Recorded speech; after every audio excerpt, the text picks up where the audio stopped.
नरेंद्र मोदी मन की बात करें, आपको सीधे सुनवाते, क्या कुछ कहें? चंद्रयान-3 की सफल लैंडिंग और दूसरा विषय है दिल्ली में G20 का सफल आयोजन। देश के हर हिस्से से, समाज के हर वर्ग से, हर उम्र के लोगों के मुझे अनगिनत पत्र मिले हैं।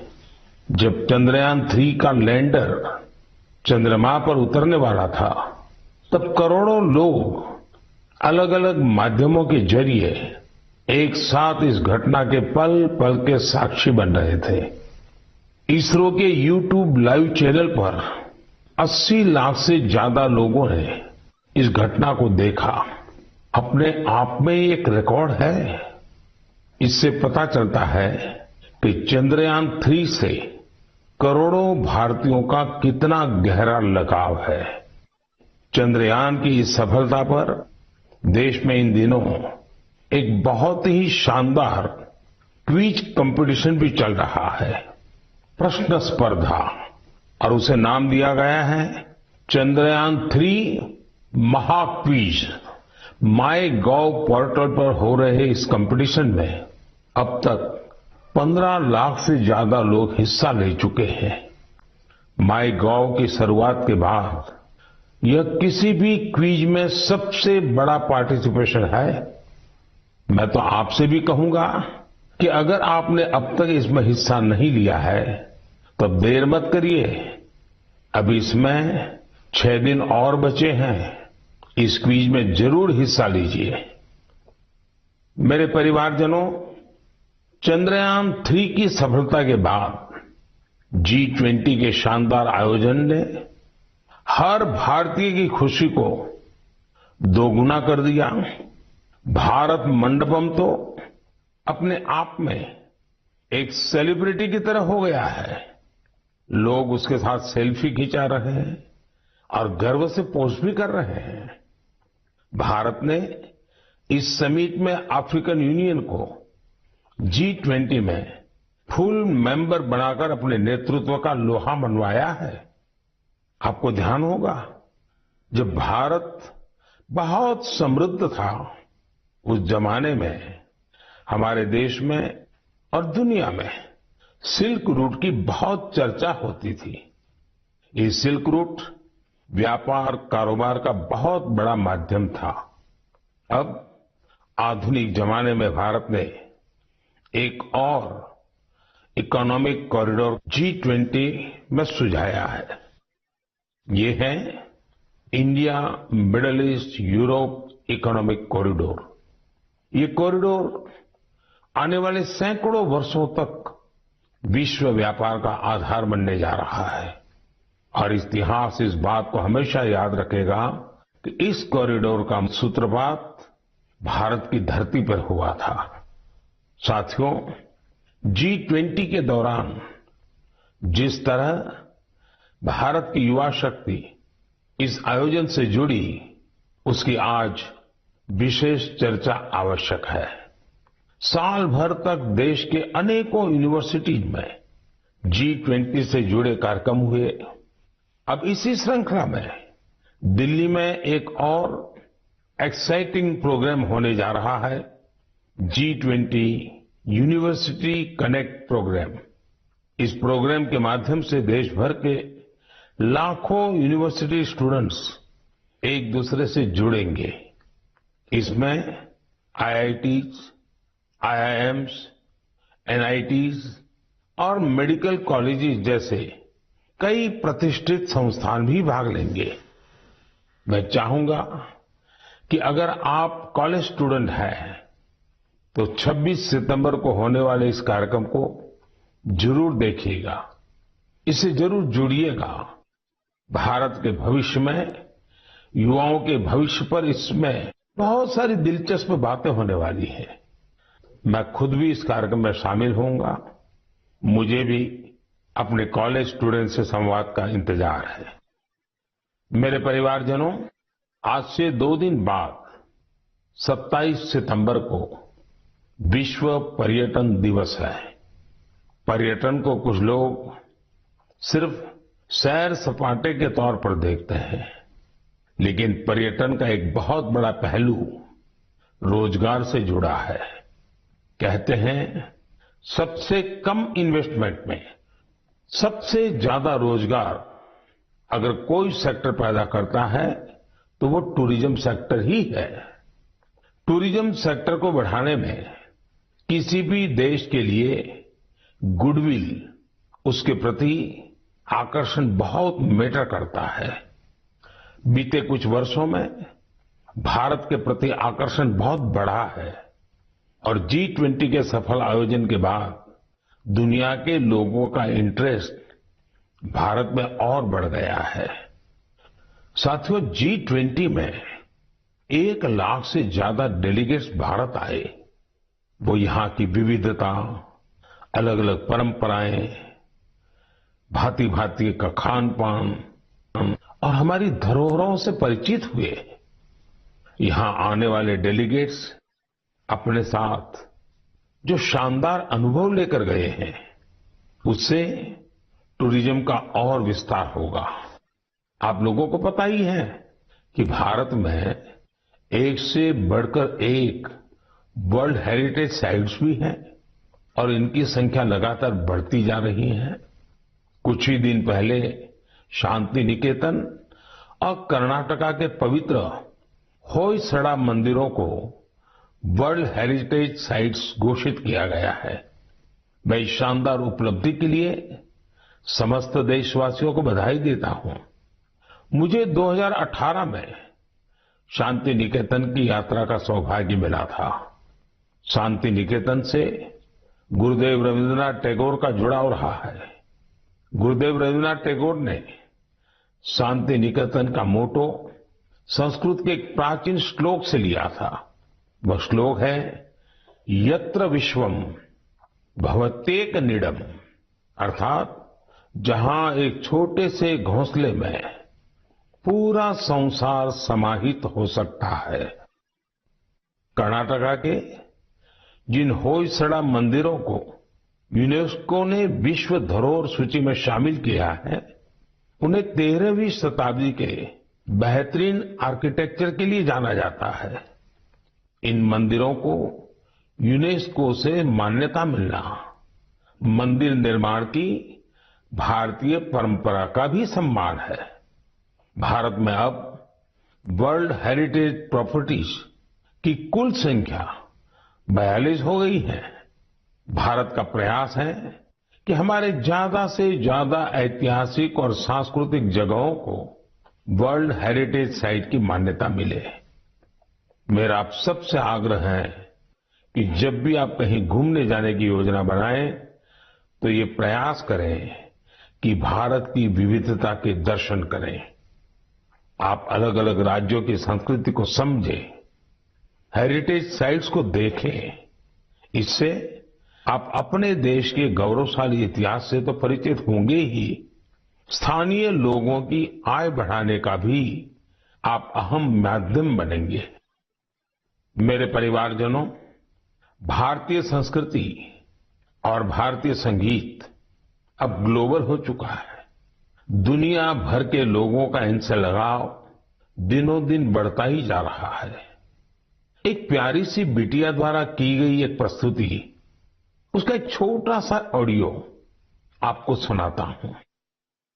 जगज्जालपालं कजत्कण्ठमालं शरच्चन्द्रभालं महादैत्यकालं नभो नीलकायं तुरावरमायं सुपद्मसहायं भजेऽहं भजेऽहम् नागेन्द्रहाराय त्रैलोचनाय भस्मङ्गरागाय माहेश्वराय नित्याय शुद्धाय दिगम्बराय तस्मै नकाराय नमः शिवाय।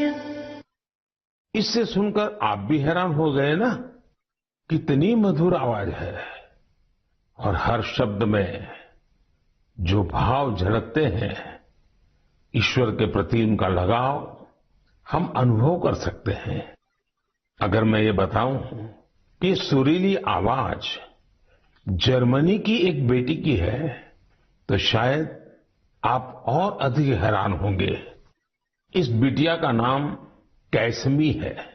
21 साल की कैसमी इन दिनों इंस्टाग्राम पर खूब छाई हुई है। जर्मनी की रहने वाली कैसमी कभी भारत नहीं आई है, लेकिन वो भारतीय संगीत की दीवानी है। जिसने कभी भारत को देखा तक नहीं, उसकी भारतीय संगीत में ये रुचि बहुत ही इंस्पायरिंग है। कैसमी जन्म से ही देख नहीं पाती है, लेकिन ये मुश्किल चुनौती उन्हें असाधारण उपलब्धियों से रोक नहीं पाई। म्यूजिक और क्रिएटिविटी को लेकर उनका पैशन कुछ ऐसा था कि बचपन से ही उन्होंने गाना शुरू कर दिया। अफ्रीकन ड्रमिंग की शुरुआत तो उन्होंने महज 3 साल की उम्र में ही कर दी थी। भारतीय संगीत से उनका परिचय 5-6 साल पहले ही हुआ। भारत के संगीत ने उनको इतना मोह लिया कि उसमें पूरी तरह से रम गई। उन्होंने तबला बजाना भी सीखा है। सबसे इंस्पायरिंग बात तो यह है कि वे कई सारी भारतीय भाषाओं में गाने में महारत हासिल कर चुकी है। संस्कृत, हिंदी, मलयालम, तमिल, कन्नड़ या फिर असमी, बंगाली, मराठी, उर्दू, उन्होंने इन सब में अपने सुर साधे हैं। आप कल्पना कर सकते हैं, किसी को दूसरी अनजान भाषा की 2-3 लाइनें बोलनी पड़ जाए तो कितनी मुश्किल आती है। लेकिन कैसमी के लिए जैसे बाएं हाथ का खेल है। आप सभी के लिए मैं यहां कन्नड़ा में गाए उनके गीत को शेयर कर रहा हूं। ನಮ್ಮ ವಚನ ಬಹುವಚನ ನುಡಿರು ಕನ್ನಡ ನಡೆಯಿರೋ ಕನ್ನಡ ನಮ್ಮ ವಚನ ಬಹುವಚನ ನುಡಿರು ಕನ್ನಡ ನಡೆಯಿರೋ ಕನ್ನಡ ಕನ್ನಡ ನಮ್ಮ ಕನ್ನಡ। भारतीय संस्कृति और संगीत को लेकर जर्मनी की कैसमी के इस जुनून की मैं हृदय से सराहना करता हूं। उनका यह प्रयास हर भारतीय को अभिभूत करने वाला है। मेरे परिवारजनों, हमारे देश में शिक्षा को हमेशा एक सेवा के रूप में देखा जाता है। मुझे उत्तराखंड के कुछ ऐसे युवाओं के बारे में पता चला है जो इसी भावना के साथ बच्चों की शिक्षा के लिए काम कर रहे हैं। नैनीताल जिले में कुछ युवाओं ने बच्चों के लिए अनोखी घोड़ा लाइब्रेरी की शुरुआत की है। इस लाइब्रेरी की सबसे बड़ी विशेषता यही है कि दुर्गम से दुर्गम इलाकों में भी इसके जरिए बच्चों तक पुस्तकें पहुंच रही है। और इतना ही नहीं, ये सेवा बिल्कुल निशुल्क है। अब तक इसके माध्यम से नैनीताल के 12 गांवों को कवर किया गया है।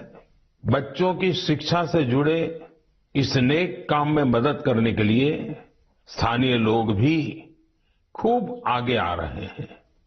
इस घोड़ा लाइब्रेरी के जरिए ये प्रयास किया जा रहा है कि दूर दराज के गांवों में रहने वाले बच्चों को स्कूल की किताबों के अलावा कविताएं, कहानियां और नैतिक शिक्षा की किताबें भी पढ़ने का पूरा मौका मिले। ये अनोखी लाइब्रेरी बच्चों को भी खूब भा रही है। साथियों, मुझे हैदराबाद में लाइब्रेरी से जुड़े एक ऐसे ही अनूठे प्रयास के बारे में पता चला है। यहां 7वीं क्लास में पढ़ने वाली बिटिया आकर्षणा सतीश ने तो कमाल कर दिया है। आपको ये जानकर आश्चर्य हो सकता है कि महज 11 साल की उम्र में ये बच्चों के लिए 1-2 नहीं बल्कि 7 लाइब्रेरी चला रही है। आकर्षणा को 2 साल पहले इसकी प्रेरणा तब मिली जब वो अपने माता पिता के साथ एक कैंसर अस्पताल गई थी। उसके पिता जरूरतमंदों की मदद के सिलसिले में वहां गए थे। बच्चों ने वहां उनसे कलरिंग बुक्स की मांग की और यही बात इस प्यारी सी गुड़िया को इतनी छू गई कि उसने अलग अलग तरह की किताबें जुटाने की ठान ली। उसने अपने आस पड़ोस के घरों, रिश्तेदारों और साथियों से किताबें इकट्ठा करना शुरू कर दिया। और आपको यह जानकर खुशी होगी कि पहली लाइब्रेरी उसी कैंसर अस्पताल में बच्चों के लिए खोली गई। जरूरतमंद बच्चों के लिए अलग अलग जगहों पर इस बिटिया ने अब तक जो 7 लाइब्रेरी खोली है, उनमें अब करीब 6000 किताबें उपलब्ध हैं।